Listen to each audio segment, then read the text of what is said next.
Hello అండి అందరికీ welcome back to our channel. This is Aishu. అందరు ఎలా ఉన్నారు? బాగున్నారా? నేనైతే చాలా బాగున్నానండి. మీ లవ్ అండ్ సపోర్ట్ ఉంటే ఇంకా బాగుంటాను. వీడియో స్టార్టింగ్‌లోనే మీరు అనుకుంటుండొచ్చు కదా! అక్క లిప్‌స్టిక్ పెట్టావేంటి అని. ఇక్కడైతే పెట్టుకోకపోతే అదోలా చూస్తారు. అదే మన సైడ్ పెట్టుకుంటే వేరేలా చూస్తారు. రెండిటిని బ్యాలెన్స్ అయితే చేయాలి కదా మరి. ఇలానే మీరు అనుకుంటే మాత్రం ఖచ్చితంగా కామెంట్ చేయండి. ఇక వీడియోలోకైతే వెళ్ళే ముందు మన ఛానల్ ఎవరైనా ఫస్ట్ టైం కనుక చూస్తున్నట్టయితే తప్పకుండా సబ్స్క్రైబ్ చేసుకోండి. అలాగే పక్కన బెల్ ఐకాన్ కూడా క్లిక్ చేసుకోండి. అలాగే ఈ వీడియో మీకు నచ్చినట్లయితే చిన్న లైక్ ఇవ్వడం మాత్రం అస్సలు మర్చిపోవద్దు ప్లీజ్. ఇవాళైతే ఒక కొత్త రెసిపీని కనుక్కున్నాను. దానికి మీరే నామకరణం చేయాలి. ఇంతకీ నా లిప్‌స్టిక్ ఎలా ఉందో కామెంట్ చేయండి. నా దగ్గర లిప్‌స్టిక్ కలెక్షన్ చాలా ఉంది. మరి కొనుక్కున్న వాటికి న్యాయం చేయాలి అంటే పెట్టుకోవాలి కదా! ఆలస్యం చేయకుండా వీడియోలోకి వెళ్ళిపోదాం పదండి. ఫస్ట్ అయితే ఆలునైతే ఉడకబెట్టుకోవాలి. ఇది లాతాయి కాబట్టి నేను ముందే తోలు తీసేసి ఉడకబెట్టుకున్నాను. ఇక ఉడకబెట్టుకున్న తర్వాత వీటిని వీలైనంత వరకు బాగా స్మాష్ చేసుకోవాలి. అంటే గడ్డల్లాగా ఉండకుండా ఇలా స్మూత్‌గా ఉండాలి. కానీ నా దగ్గర స్మాషర్ లేదు. అందుకే నేను గ్లాస్‌తో అడ్జస్ట్ అవ్వాల్సిందే ఇంకా. ఇదిగోండి నేను చూపించిన విధంగా స్మాష్ చేసుకోవాలి పూర్తిగా. ఇలా స్మాష్ చేసిన మిశ్రమంలోకి అయితే ఇప్పుడు బియ్యపు పిండి వేసుకోవాలి. బియ్యపు పిండి కాకుండా ఇంకా మైదా పిండి కూడా వేసుకోవచ్చు. కానీ మా దగ్గర మైదా పిండి లేదని స్కిప్ చేసి బియ్యపు పిండి వేశాను. కొంచెం ఎక్కువగా క్రిస్పీగా వస్తాయని. ఇందులోకి కొద్దిగా జీలకర్ర ఆవాలు కూడా వేసుకోవాలి. కొద్దిగా బేకింగ్ సోడా లేకపోతే ఇనో కూడా యాడ్ చేసుకోవచ్చు. అంటే కొద్దిగా పొంగడం కోసం అంతే.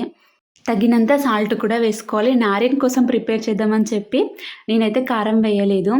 ఇందులోకి కొద్దిగా వేడి చేసిన ఆయిల్ని కూడా యాడ్ చేసుకోవాలి క్రిస్పీనెస్ కోసం. ఇప్పుడు ఈ మిశ్రమాన్ని మొత్తం కలిసేటట్టు బాగా కలుపుకోవాలి. చేయికైతే బాగా అంటుకుపోతుంది. మీకు అలా అంటుకపోతే మాత్రం కొద్దిగా ఆయిల్ అప్లై చేసుకొని బాగా కలుపుకోండి.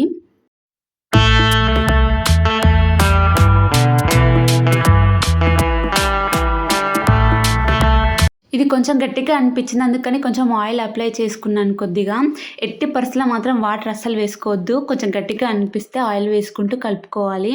ఇప్పుడు దీంట్లో నుంచి కొద్దిగా తీసుకోవాలి. అంటే ఒక చపాతీకి సరిపంత తీసుకొని చపాతీ కన్నా కొంచెం మందంగా చేసుకోవాలి. బిస్కెట్స్ లాగా చేయాలి కాబట్టి కొంచెం మందంగానే ఉండాలి.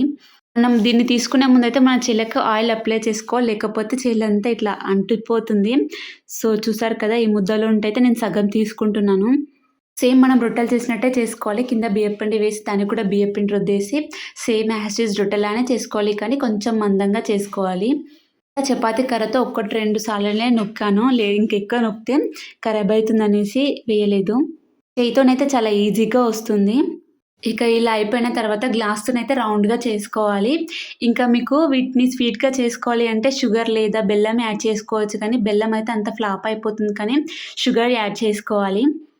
స్వీట్ అంటే ఇష్టం లేని వాళ్ళైతే నార్మల్‌గా ఇలా చేసుకుంటే సరిపోతుంది. ఇలా చేస్తుంటే చిన్నప్పుడు బెల్లపప్పలు చేసేది మా అమ్మ. అలానే అనిపిస్తుంది నాకైతే. ఇక నా దగ్గర ఉన్న పిండి అది ఉంటది కదా! అవన్నీ తీసేసి ఓన్లీ దాని బుర్ర తీసుకొచ్చాను. అంటే హోల్స్ చేయడానికి కండ్లు అన్నీ పెట్టి ప్రెస్ చేసి ఇలా అంటే హోల్స్ అయితే చాలా వస్తున్నాయి అసలు.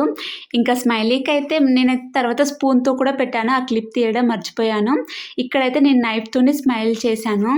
అలా నైఫ్ తోటి కాకుండా స్పూన్‌తోని ఇలా అంటే ఒక్క షేప్‌లోనే వస్తుంది స్మైలీ పిక్.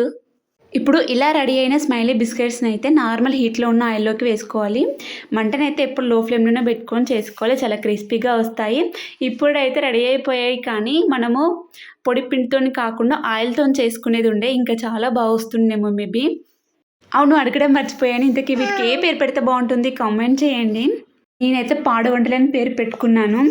ప్లీజ్ ఒక రిక్వెస్ట్ అండి, మీకు వీడియో ఎలా అనిపించింది అనేది కామెంట్ చేయడం మాత్రం అస్సలు మర్చిపోవద్దు. అందులోకి వీడియో నచ్చితే చిన్న లైక్ ఇచ్చి ఛానల్ సబ్స్క్రైబ్ చేసుకోండి.